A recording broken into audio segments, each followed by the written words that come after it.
In the previous episode of Summoned to Another World for a Second Time, Yuki and his classmates are unexpectedly transported to another world where they find themselves amidst a fierce war between humans and demons. Yuki, happy to be summoned again and retain his powers, reunites with his former subordinates and discovers that his old friend is the mastermind behind the war. Determined to prevent the situation from escalating further, Yuki embarks on a quest to put an end to the conflict. As Ruri listens in, her grandfather is in the midst of a heated argument with a customer who is interested in purchasing his valuable goods. Her grandfather is reluctant to sell his most prized craftsmanship to someone who doesn't understand its real value. However, the situation quickly changes when the adventurer throws a bag of gold coins onto the table. The grandfather emphatically states that a craftsman's pride is of utmost importance, but concedes that there are exceptions, and this was one of them. Shortly after, Ruri finds herself alone in the world after her grandfather's passing. With determination in her heart, Ruri sets out to fulfill the last job her grandfather left behind. Riding on a caravan through the dark of night, she listens to the eerie sounds of monsters lurking in the shadows. Suddenly, her horse panics and comes to an abrupt stop, refusing to obey her commands. A massive wolf monster charges towards the caravan, causing it to flip over and sending Ruri flying out. Amidst the chaos and danger, Ruri remains focused on her mission and quickly secures her grandfather's brooch, storing it calmly inside her bag. She then suddenly is reminded of the gravity of her situation. She tries to weasel her way out, but the monster doesn't care. Really, he doesn't.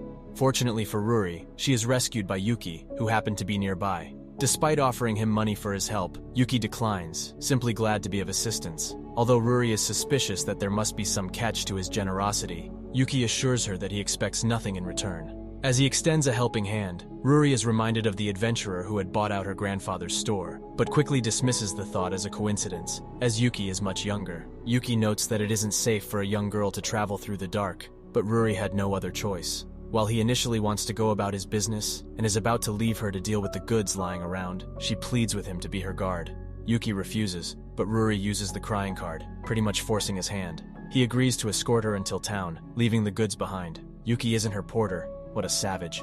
But it's okay. She has her most precious package with her.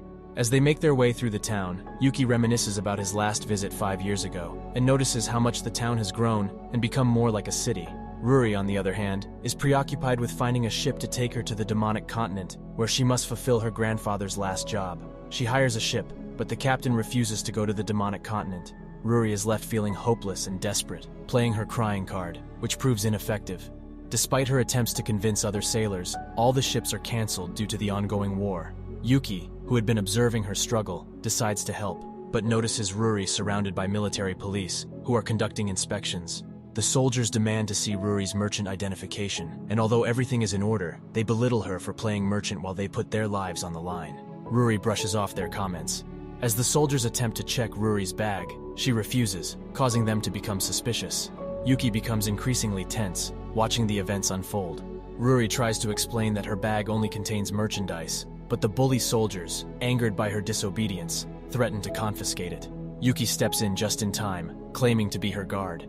When the soldiers are about to draw their swords, Yuki dares them to try him, but they back down as a crowd begins to gather and observe the confrontation. Ruri is happy to have Yuki with her. Meanwhile, something is lurking in the waters. As a thank you, Ruri treats Yuki to her homemade sandwiches. He praises her for handling the situation with the soldiers so well and not letting them intimidate her. Yuki knew that the soldiers were not authorized to search belongings without a permit, thanks to his friend who strictly follows rules. He wonders about Ruri's plan if she can't find a ship, but she is determined to find one by offering the right price, and if that fails, she will buy a ship herself.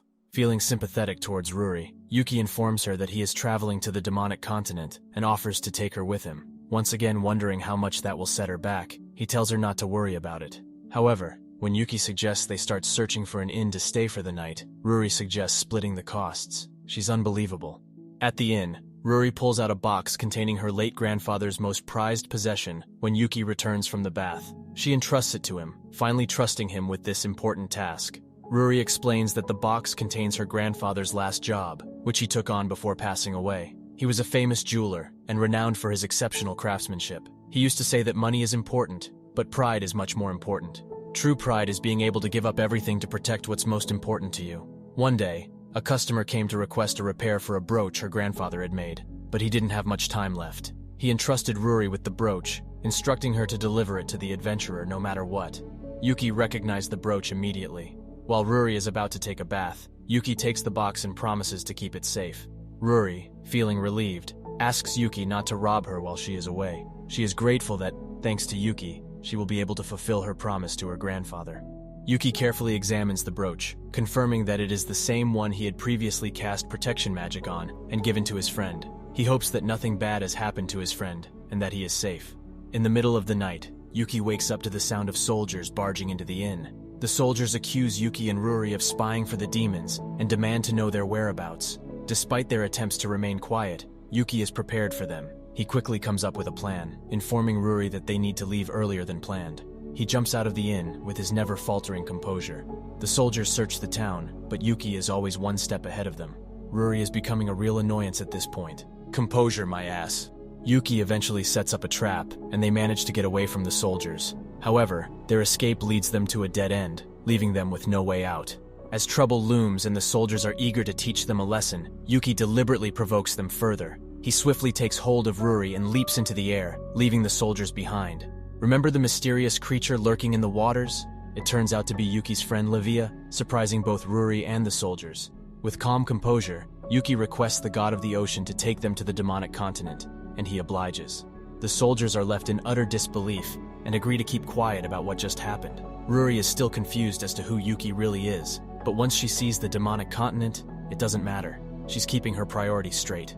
They've finally reached their destination. Thank you for watching. Subscribe for more videos like this.